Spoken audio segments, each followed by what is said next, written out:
I'm going to give you a bunch of principles here now, which come from Roman Catholic social encyclicals, okay, which began, the very first one, Rerum Novarum, in 1870 by Leo XIII, right up till through John Paul, and actually John Paul wrote some of the strongest social encyclicals we have, to Pope Francis writing Laudate Si, okay. So there's from 1870, you do the math, it's about 130, 40 years and so on. But next thing about it, this is Roman Catholic tradition. So I'm going to be using Roman Catholic documents, and I'll do a footnote on Protestantism here in a second, and so on. And as a teaching, notice, and I'd be negligent if I didn't say this, this is no longer Scripture. See, Scripture is non-negotiable. Scripture binds in faith. If you don't accept Scripture, you're a heretic. Okay. This isn't infallible teaching. This is what we call ordinary magisterium, which means the church said Scripture is not ordinary magisterium. Technically we call that extraordinary magisterium, which means you cannot reject it. If you reject it, you're not a Christian. Ordinary magisterium is not to do with faith, it's to do with conscience. To say, you're supposed to form your conscience around this. Notice, that's different. Scripture binds. There's no wiggle room in Scripture. Scripture says, this is it. Here, you have wiggle room, if I can use that metaphor, which means you're supposed to form your conscience around this. To use a Catholic example from some of you, it makes it more clear. For instance, Humanae Vitae is at that level. Humanae Vitae is an infallible teaching. It said, you're asked to form your conscience around this. See, that's the weight of an encyclical. An encyclical is not an infallible document. Encyclicals, they come and you're supposed to form your conscience around them. Okay? Now it's interesting. These are Roman Catholic. There's an interesting history here between us and Protestantism. Like, Protestantism didn't form these principles. And today a lot of Protestant churches and a lot of Protestant leaders, for instance, like Jim Wallace, the great evangelical leader, who's probably the closest thing to Dorothy Day that we have today. Wallace always introduces himself. He says, I'm an evangelical convert to Roman Catholic social teaching. He defines his denomination that way. But it's interesting, while the Protestants didn't have that, they were far ahead of us in social movements. So when you look at the abolition of slavery, for instance, it wasn't Roman Catholicism leading that. Those were the Protestant churches, Or in Canada, where I come from, it was the United Church of Canada and the Protestants who gave us universal Medicare and universal education and so on. And so the Catholics, it's interesting at that point, to go back to last week's thing, Catholics, we were more into charity. You know what we were doing while the Protestants were working at abolition? We were building hospitals and orphanages and soup kitchens. So we were doing the Mother Teresa thing on the street, but we weren't doing the social thing. And the Protestant churches weren't as strong with us in doing the charity thing, and they were doing a lot of the systemic. So they were onto that before we were. So when you look at the abolition of slavery, for instance, in this country, or in Canada, and I grew up to benefit from that, poor kid, education free, go wherever you want, the best schools, medical free, and so on. For a poor person, that's not a bad thing. But we can thank Tommy Douglas, who was a United Church minister who studied at the University of Chicago with Reinhold Niebuhr and got his social conscience there, So the Protestant churches were ahead of us in doing it, but they've never formulated this the way the Roman Catholics have, starting with Leo XIII and so on. And then one last thing to give some history to this. These documents were forged over 150 years, and they're oftentimes reacting to the concrete social situation of the time, So, for instance, when Leo XIII wrote Rerum Novarum, the big problem then was what? The big problem then was industrialization in churches, in big cities, and it was the poor were just being plowed under. The world was switching from agriculture to industry, and the poor were in slums. They didn't have any unions. They couldn't feed their families. And so a lot of Rerum Novarum was speaking to that situation. Okay? So it was speaking to unbridled capitalism. But then by the time communism comes along, and some of the later ones, then they're also addressing the other side. So you're going to see a lot of these encyclicals, and I think they have a great balance at the end. They're going to be speaking against unbridled capitalism with no checks on one side, and communism and unbridled socialism on the other side. So they're trying to, because it depends which pope is speaking against which. So Leo the 13th, he speaks very, very strongly against unbridled capitalism and what was happening to the poor in the Industrial Revolution. When they were kids were working in factories at age 7 and so on. Whereas, for instance, some of the later encyclicals are already against communism, and what communism is saying, you don't have any individual rights. So you're going to see that's how these things balance out. Okay? Now, I want to begin with the first principle. And most of us have been raised to believe that we have a right to possess whatever comes to us honestly. It's really true. I grew up like that. I'm sure most of you did.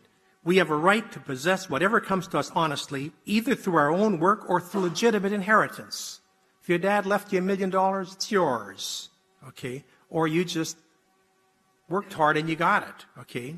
No matter how large that wealth might be, it's ours, as long as we didn't cheat anyone along the way in getting it.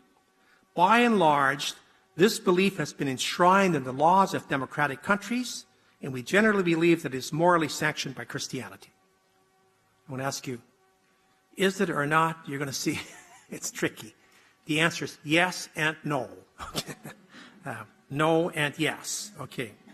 So here I want to give you a brief summary of the social teaching of the Roman Catholic Church, forged through 150 years, talking to different issues, teaching which has been very much today endorsed by the social justice figures in other Christian churches. So Jim Wallace, Bishop Tutu, William Stringfellow, Ellen Bozak, whom we gave an honorary doctorate to, this is their bread and butter. Okay. Now, what are those principles? Okay. The first one is this, and this is actually taken from Scripture, and that all the encyclicals kind of start with this as their basic principle, social encyclicals. God intended the earth and everything in it for the sake of all human beings. That's a fundamental Judeo-Christian principle. And you're going to see the rest of it shakes out from there. So that, bluntly put, this is not our world. It's not our country.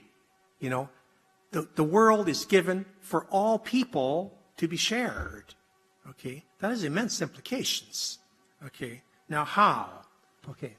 Thus in justice, created goods must flow fairly to all, and all rights are subordinate to this principle. So they say, everybody has a right to the goods of this earth, and they're supposed to flow fairly. Okay? Now, it doesn't take a genius to say today, that's not happening. Well, first of all, it's never happened. It's not that we're a bad, horrible generation, Jesus said this is an evil and adulterous generation. I was teaching in the University of Seattle, and the theologian, and we'd meet at tables in the morning. There was a Jesuit from Cleveland.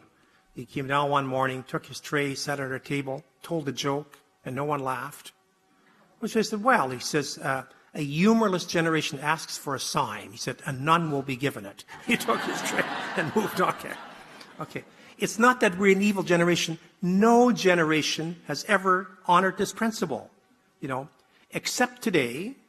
Today, the gap between rich and poor is growing exponentially.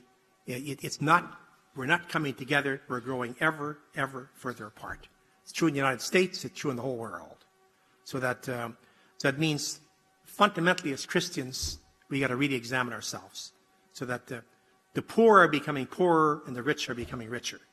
And see if we take the principle like whatever we can accrue is ours, you're going to see that's not fully Christian. It's interesting, to step out of Christian principle And you go into some, for instance, native cultures here in the United States or Canada, they have a thing in native cultures they call potlatch, okay? And potlatch is this. You can only grow so-and-so rich. And then afterwards, you have to start giving stuff away. You have to have potlatch, where you just all of a sudden, the way we have yard sales, except it's not a sale.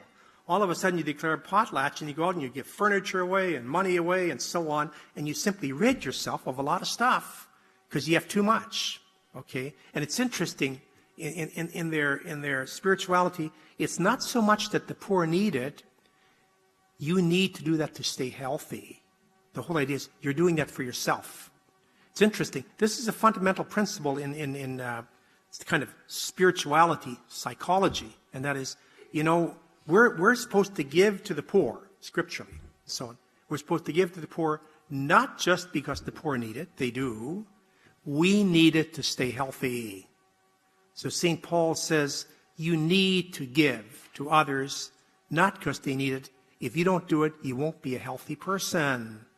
Luke, you can have money, but you better be generous. As soon as you stop your generosity, then it starts becoming a hindrance, a block. It becomes a blindness, and so on. And see, so for the native cultures have this thing of potlatch. So every once in a while you say, well, I have too much. I just have to start giving stuff away. And you're not doing it for the sake that people are getting sick. Otherwise, I'm going to become a different kind of a person. Okay, the church says that too. Now, thirdly,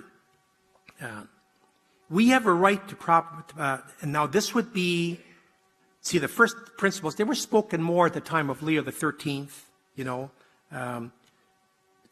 Here, this now is already a statement against Marxism. See, we have a right to private ownership that no one may ever deny this right.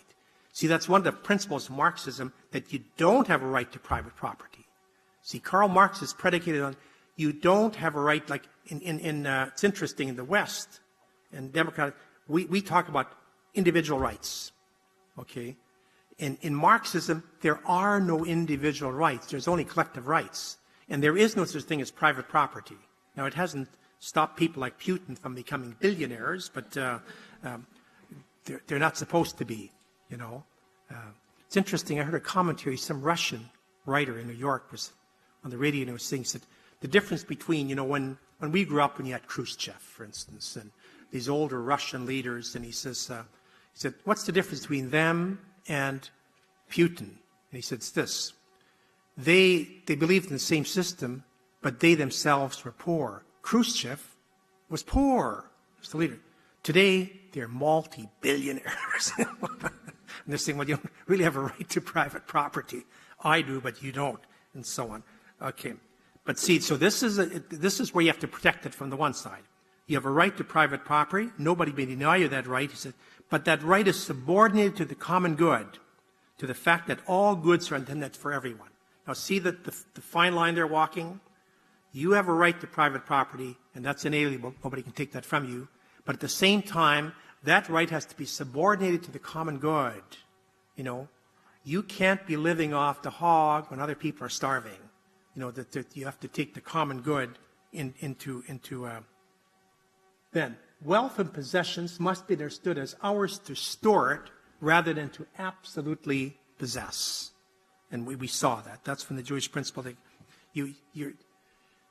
it mitigates the way we understand ourselves as owners. You own it, but you don't. You're the gardener. It's your garden, but you're gardening it. Okay. Then, this is probably the strongest one of all. And we've never lived it. And even the popes who write that have never lived it. But that is the strongest social justice principle we need to form our conscience by. It says, no person or nation may have surplus if others do not have the basic necessities. That's quite a line, which means until everybody has a pair of shoes, you may not have two pairs of shoes. Until everybody has clothes, you can't have a closet full of clothes. See, so they're saying until you're allowed to have surplus when everybody else has necessities. Now, the popes who wrote that, they have two pairs of shoes. Okay, but it's the principle. This is a flag we have to hang over our heads. We have to try to get there. Religious communities and the vow of poverty, it's predicated on that. and say, like, you can have it, it's not yours, and you shouldn't have surplus, you're going to live comfortably, and but the idea is you got to be giving to the poor. And again, I said, these aren't Christian dogmas. These are principles we're supposed to form our conscience against. See, you're supposed to struggle with this. You're supposed to take that. It's not like, and again, those are ideals. Like I said, in all of these, we've never gotten there. We've never had a world where there were no poor people and the rich and poor shared perfectly. We've never had a world where we did this. We've maybe had it in individual small communities or something. You had it in the early church. Remember the way or the way the Acts of the Apostles describes the first church after Pentecost? They said they all lived in common and they shared everything in common. And because they shared everything, nobody needed anything. See, that worked for about 20 years after Jesus died. Where they lived together and they said everybody would bring their property. They'd put it at the feet of the apostles, their money, and they divided it. And everybody had enough, because everybody brought everything they had, and so on. And even there, Scripture scholars says that was probably an idealized text. It probably was never quite that ideal, But that is the ideal. Like I said, these aren't dogmas. These are, I'm holding these flags in the encyclics in front of us. Says, this is where we need to grow to, because that's what's going to happen in heaven. Heaven, everybody's going to have the same. There's going to be no elitism. There's going to be no poor people. So interested, the rich won't have to make an adjustment in heaven. Okay, the poor will have to adjust. Okay, but it'll be a wonderful adjustment. Okay, then number 6. People are obliged to come to the relief of the poor, and if a person is in extreme necessity, he has the rights to take from the riches of others what he needs. The first part, since some of this may sound pretty critical, the first part, just the last 3 weeks here in Texas, I think shows that we're still Christian. The response to I want to say Harvey has been stunning. That's the only way you can put it. So when we have to reach out when others don't have the necessities, we showed some real Christianity, and we have to keep showing it, and so on. Incidentally, some commentator said recently, says, isn't it sad that it took a tragedy like Harvey to bring us together? Notice after Harvey, there were no Democrats, there were no Republicans, there were no black, there were no white, there were no rich, there were no poor. It was like Scripture. Everybody was helping everybody, and for a while we bracketed all those differences that are driving us apart, and sadly, oftentimes it takes a tragedy to do that to us, when things are going well, we can't stand each other. Okay. But at least we're good at this, and that's not a small thing. Okay. Then, number 7. The present economic situation in the world must be redressed. See, now again, how and so on. But they're saying today, most of the wealth in the world is owned by 10%. There's millions of people who are refugees, don't have a country, people who are starving. In the United States of America, richest country on earth, 1 out of 5 kids goes to bed hungry at night. To say, this needs to be addressed. We need to address this. We can't just say, well, we're doing well. We're not, Then, the law of supply and demand, free enterprise, competition, the profit motive, and the private ownership of the means of production may not be given completely free rein, okay? They are not absolute rights, but are only good within certain limits. Okay. Let me take the next couple ones which go together with this. Okay. It says, in regards to private ownership in industry, the means of production, in regards to private ownership of industry and the means of production, 2 extremes need to be avoided. Unbridled capitalism on one hand and complete socialism on the other. Okay. And then if you take the 10th principle, I'm going to come back and put the 3 together. It said, governments must respect the principle of subsidiarity and intervene only when necessary. However, when the common good demands it, they may not only step in, they're obliged to step in. You know, in this country, that's an archetypal argument that's been going on since the country's been formed. You know, see, and they're both right. See, there's a lot of people saying when they talk government overreach, well, that's the first principle. That's government overreach, whenever it is, it violates the principle of subsidiarity. See, the principle of subsidiarity, if the lower can do it, the higher shouldn't be interfering. But they said, but then on the other hand, if the lower can't do it, the higher may not just intervene, it has to intervene, you know. Dare I say this is the fundamental argument between Democrats and Republicans in this country, you know. And the right and the left, and notice they're both right. the Pope saying you have to find a balance in there, you know, that you can't have subsidiarity, has to always be respected, and at the same time, if somebody's getting screwed and somebody isn't getting their share, somebody has to intervene. And see, but that's an archetypal argument. It's true in all countries, you know. Countries just have different ethos, you know, and or if you get in the communist country, there's no subsidiarity at all. It's just all government. But notice that the line the church is trying to walk here. It's trying to walk in between. So if you take the principle, you can't have unbridled capitalism, but you can't have unbridled socialism either, you know. So that the answer isn't just what they used to call, a textbook they call laissez-faire capitalism. But laissez-faire capitalism, that's capitalism originally, say during the Industrial Revolution, where there were no checks, you know. So there were no social programs. There was no medical stuff. There was nothing for old people. There was nothing for the poor. There were no food banks and food stamps and so on. And unless the church fed you, you starved, you know. See, it's just, and the whole idea is the rich can do whatever they can do legally. So they call that laissez-faire capitalism. But see, then communism's the opposite. Where communism says there are no individual rights, there is no private ownership, and so on. And the church says it's in between there. It's in between there. You know, the market should be allowed to operate, but if it doesn't operate fairly, it's got to be interfered with. You know, and at the same time, you have individual rights that they can never take away from you. Okay. I didn't say these principles are going to be easy. Okay. Then, number 11. All forms of property must be reserved for the, certain forms of property must be reserved for the state since they carry with them an opportunity of domination too great to be left to private individuals. Now, what's at stake here? I'll give you an issue. See, there are things like, you know, electricity, water, where you see that's a basic human right. And if private industry can't assure it, the government has to, because nobody should be able to hold you hostage to have power at your house or to have water at your house. Incidentally, that's a debate going on in this country right now about the internet.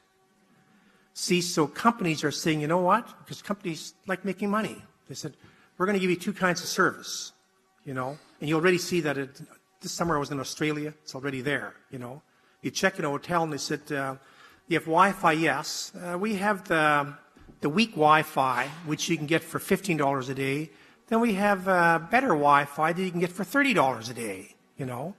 And see, so that whereas here in this country up to now, your Congress has said, no, Wi-Fi now is like electricity and water. You can't have people jerking prices around. You can't have that after a while the rich get an elite service and the poor get a poor service. You know, this is too important. It's to do with education. It's a new form of literacy. You can't be penalizing poor people. But see, companies will do that if you let them. Like I said, I was in Australia. You already have it. You know, any place you go, two kinds of Wi-Fi. buy you know, the Ford Pinto package, or you can buy the Lexus version, you know. And of course, only the rich can afford the Lexus, and so the poor have a crappy internet, you know, unless they have pony up the money and so on. See, your government up to now has said, no, you can't do that. You can't do that. They said, Wi-Fi, it's like electricity, it's like water. We can't have people, playing around with that. See, that's what the principle is here. They say certain forms, certain things are too important. Water, power, heat. Today we'd say, access to information, internet. They're too important that you can't just let the private market regulate that. We're almost at the end here, which will be a relief to you. Okay. Governments may never sacrifice the individual to the collectivity because the individual is prior to civil society and society must be directed towards him or her. Now, notice again, this is a principle against Marxism, See, so that you're going to see there's a lot of these principles go against capitalism. This one goes against Marxism because Marxism says the society is prior to the individual. Incidentally, that's why with Stalin and so on, why he could kill so many people. Because you don't have individual rights. This is for the good of the group, that you be shot. and so, no, communism at its worst. It's basically, you have no rights, and if it's not for the interest of the group to keep you alive. See, here we say, no, you have individual and inalienable rights, and nobody can take them from you, and so on. Then, number 13. Employers must pay wages which allow the worker to live in a reasonable and frugal comfort. And the wages may not simply be a question of what a contract the worker will accept. But then conversely, workers may not claim that the produce and profits which are not required to repair and replace belong to them. They can't say, well, they're making profits and I'm not getting them. They said, no, you're getting a wage. So they said, and they must negotiate their wages with the common good in mind. As is the case with the employer, it's not a question of what kind of contract can be extracted. It's a very important principle. Now, notice this was written initially during the time of Rerum Novarum with the Industrial Revolution, and then more recently in Quadragesimo Anno. But they're saying that, employers, this is a Catholic principle. If you employ somebody, you're supposed to pay them enough that they can live, and this is the technical term they use, reasonable and frugal comfort. Not necessarily luxury, but they got to be able to, basically you say, support a family, live off it. And so it's not, well, it's a buyer's market and I get somebody cheaper. So you can't do that. But then vice versa. Notice they say unions can't extract whatever they can get either. They said both are supposed to have the common good in mind. Say first of all, the employers say, I have to pay people what they can live on, and workers have to say, we can't, if we're in a good bargaining position, get an unfair amount is not good for the common good. Again, they're playing both. You see, it's quite qualified. It's always the common good, what's in the middle. Okay. Then, both workers and employers have an equal duty to be concerned for the common good. So with labor negotiations and so on, it's not just what contract can we arrive at, what is good for not just the company and good for what's good for this country, what's good for the world. And then the condemnation of injustice is part of the ministry of evangelization and is an integral aspect of the church's prophetic role. So, and that was John Paul who said, preaching this stuff is an integral part of ministry. We got to preach the gospel, we got to preach this stuff. And then lastly, the very last one, Pope Francis said, nature must be respected as having its own intrinsic rights, and human impact on nature and climate must be taken as a moral issue. Okay, pretty clear. That's not quite the same thing as saying there is climate change or there isn't climate change, although Pope Francis believes there is climate change. But what he's saying here is that, see, nature has intrinsic rights. Let me explain what I mean by it. What does intrinsic rights mean? Intrinsic means it's not a right that you accord to it. Like you can give somebody rights. So, we got to respect nature. So for instance, if we saw down too many trees, after a while, then we're going to be breathing too much carbon monoxide. See, we're thinking of ourselves. Okay. Nature has intrinsic rights. Okay. Which means You don't do it because it's good for you. The same as you have to respect other people, you have to respect nature. We call nature Mother Nature. So when you see somebody throwing a Coke can in the ditch, I will say, would you throw it then in your mother's face? It's a strong image.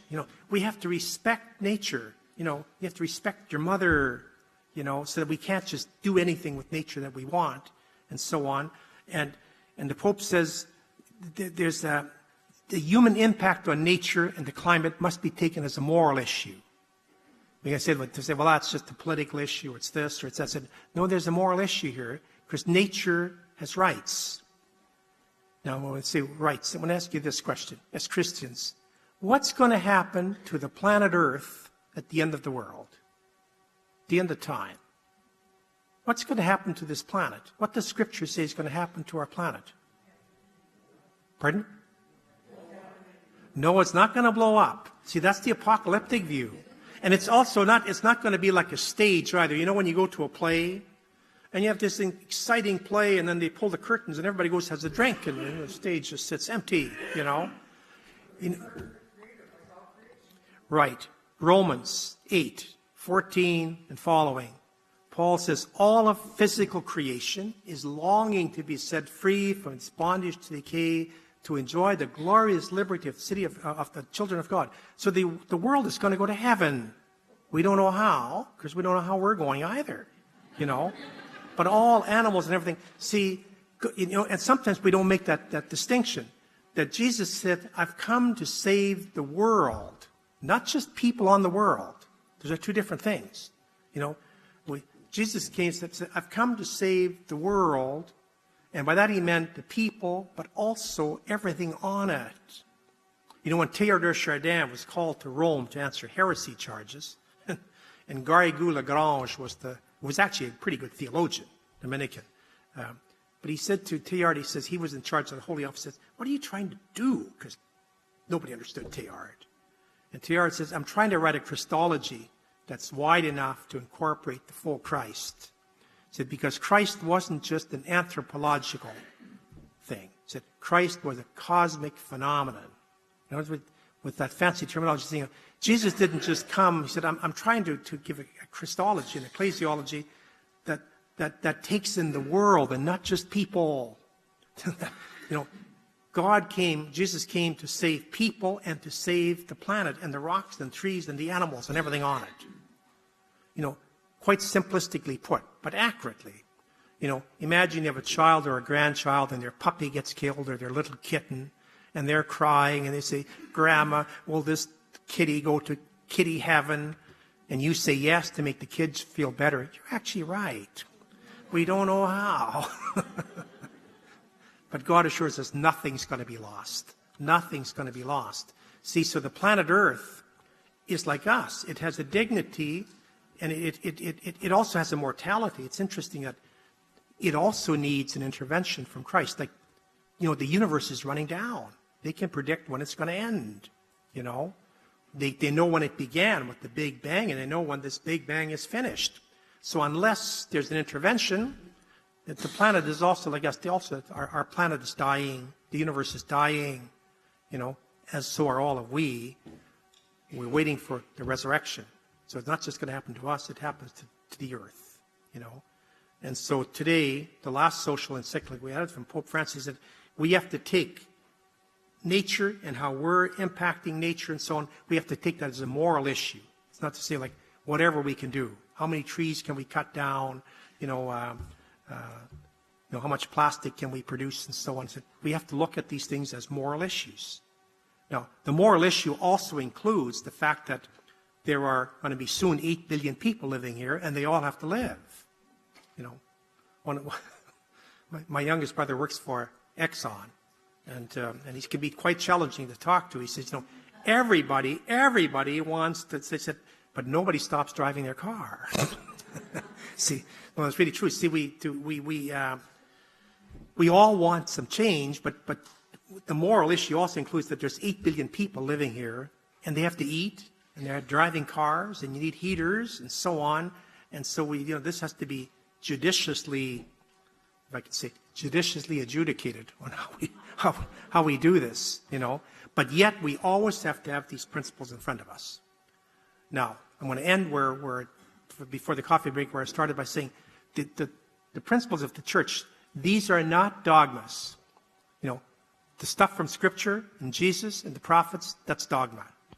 These are conscience formers. The church puts them on and said, we want you to form your conscience in front of them. And like I said, it's probably a horrible analogy I get in trouble for. You have a little more wiggle room. See, with Scripture and dogma, there is no wiggle room. When you say Jesus is God and human, you can't say, well, it's kind of, you're locked in. Okay. They're principles, and say as principles, they're true. And we have to,